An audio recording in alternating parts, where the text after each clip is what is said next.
نحمده ونصلي ونسلم على رسوله الكريم أما بعد فأعوذ بالله من الشيطان الرجيم بسم الله الرحمن الرحيم اليوم يئس الذين كفروا من دينكم فلا تخشوهم واخشون اليوم أكملت لكم دينكم وأتممت عليكم نعمتي ورضيت لكم الإسلام دينا فمن اضطر في مخمصة غير متجانف لإثم فإن الله غفور رحيم صدق اللہ العظیم۔ سورۃ المائدہ آیت نمبر 3، اس کا دوسرا حصہ، بعد والا حصہ میں آپ کے سامنے پڑھ رہا ہوں۔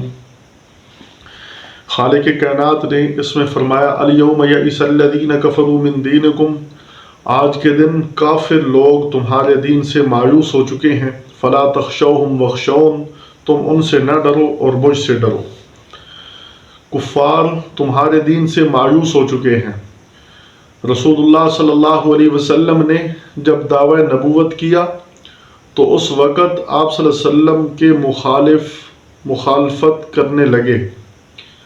اس وقت سے مخالفت کا آغاز ہوا۔ 23 سال کا عرصہ مسلسل دین اسلام کو مٹانے کے لیے، حق کو مٹانے کے لیے کفار نے ایڑی چوٹی کا زور لگایا۔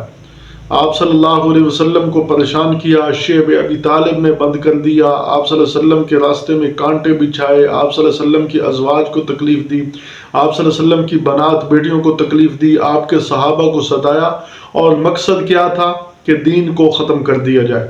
لیکن اللہ نے اس دین کو پورا کرنا تھا، اس دین کو پوری دنیا پر پھیلانا تھا، اس دین کو رواج دینا تھا، تو رب کائنات نے اس دین کو رواج دینے کے لیے اس دین کو مکمل کر دیا۔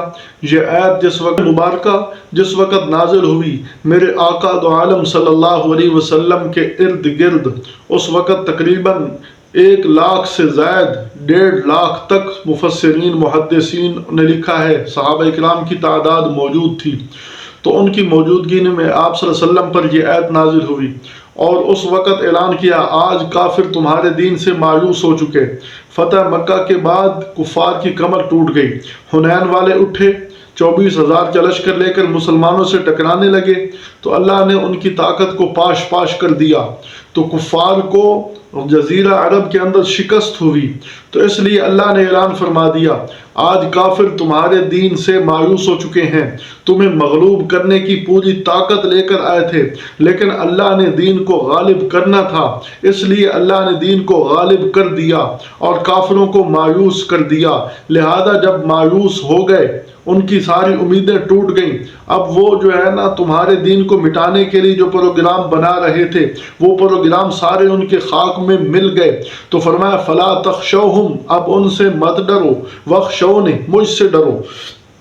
رب العالمین فرما رہے ہیں مجھ سے ڈرو، ان سے نہ ڈرو، کیونکہ اب وہ تم پر ایسا یک بارگی حملہ نہیں کر سکیں گے۔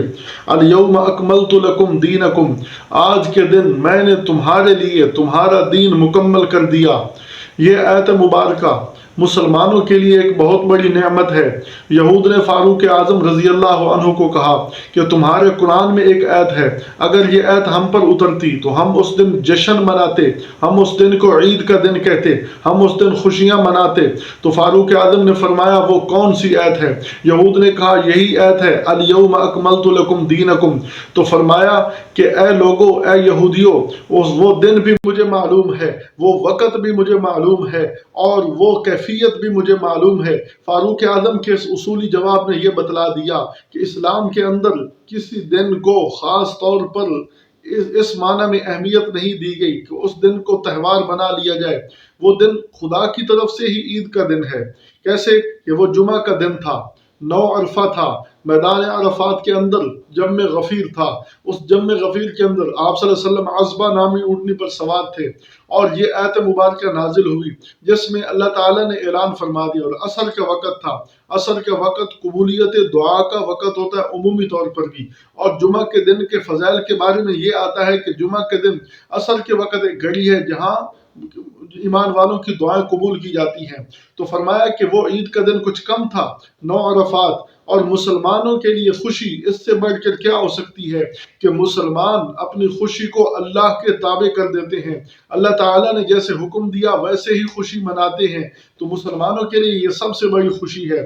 تو فرمایا الیوم اکملت لکم دینکم، آج میں نے تمہارا دین مکمل کر دیا، جو میرا مقصود تھا وہ پورا ہو گیا، تمہارے مقصود کی ہر چیز میں نے تمہیں عطا کر دی، لہذا تمہیں جو ہے نا کسی قسم کی پریشانی نہیں ہوگی۔ اس کا یہ مطلب نہیں ہے کہ پچھلے نبیوں کا دین مکمل نہیں تھا، بلکہ اللہ کے علم میں جس نبی کو جو دین تھا وہ پورا ہی اتارا گیا، لیکن ان کا وقت مخصوص تھا، اللہ کے علم میں تھا، اس مخصوص وقت تک یہ دین رہے گا، اس کے بعد دین دوسرا شروع ہو جائے گا۔ لیکن اللہ نے یہاں فرمایا کہ جو میرا مقصود تھا، آدم علیہ السلام سے میں نے جو دین شروع کیا تھا، آج میں نے اس کو پایا تکمیل تک پہنچا دیا۔ وَأَتْمَمْتُ عَلَيْكُمْ نِعْمَتِي، اور میں نے اپنی نعمت تم پر پوری کر دی، یعنی اب ایسی نعمت تمہیں دے دی، تمہیں کسی اور کی طرف دیکھنے کی بالکل ضرورت نہیں رہے گی، تمہیں کسی اور کو دیکھنے بالنے کی بالکل ضرورت نہیں رہے گی، لہذا میں نے اپنی نعمت تم پر پوری کر دی، اب کسی اور دین کو طرف تمہیں کوئی دھیان کرنے کی ضرورت ہی نہیں ہے۔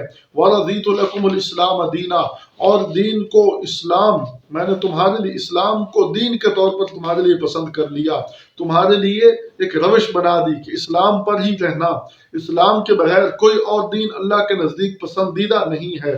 تو فرمایا یہ بہت بڑی آیت جس میں اللہ تعالیٰ نے یہ نعمتیں پوری کر دی، انعامات مکمل کر دیے، اسلام کو دین پسند کر کے ہمیں دے دیا، تو فرمایا اب یہ میری نعمتیں پوری ہو گئی، لہذا اب اس دین کو تھام لو، اللہ تعالیٰ کی نعمت پوری ہو گئی، اس پر عمل کر لو، اور یہی تمہاری کامیابی کا ذریعہ ہے۔ تو یہ مسلمانوں کے لیے ایک بہت بڑی خوشخبری تھی۔ تو جب یہ آیت مبارکہ نازل ہوئی تو کچھ صحابہ کرام رونے لگ گئے، پریشان ہو گئے۔ آپ صلی اللہ علیہ وسلم نے فرمایا کیوں رو رہے ہو؟ تو کہنے لگے جب دین پورا ہو گیا تو آپ بھی ہم میں نہیں رہیں گے، آپ کے آنے کا مقصد بھی پورا ہو گیا، دین پسندیدہ آ گیا۔ اس کے بعد آپ صلی اللہ علیہ وسلم تقریباً 81 یا 80 دن زندہ رہے، پھر دنیا سے تشریف لے گئے۔ فرمایا فَمَنِ اضْطُرَّ فِي مَخْمَصَةٍ، جو کوئی مجبور ہو جائے بھوک میں، یہ ایک الگ مسئلہ بیان کیا۔